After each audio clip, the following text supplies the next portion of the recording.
Tandaan niyo po, pag hindi mo pinaghandaan ang pagtanda mo at nakikituloy ka na lang sa mga anak mo, pwede kang makarinig ng hindi mo gustong mga salita. At ito ang totoo, pag nakakarinig ka ng hindi mo gusto, hindi pa pwede hindi ka masaktan. Totoo po ba yun? Pag nakakarinig ka ng hindi mo gusto, hindi pwedeng hindi ka magdamdam. At hindi pwedeng hindi ka mag-isip na umalis.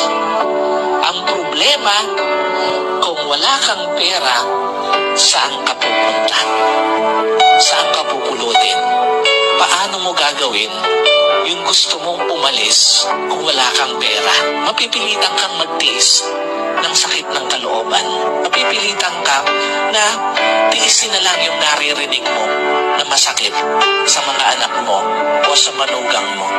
Alam niyo po, ganun ka-importante na napaghahandaan natin yung ating pagtanda. Kasi nga, habang tinitiis mo yung mga masasakit na naririnig mo, nauubos yung panahon mo na hindi mo nai-enjoy yung pagtanda mo. At malungkot yun na kukunti na nga lang ang panahon mo, hindi mo pa ma-enjoy yung pagtanda mo.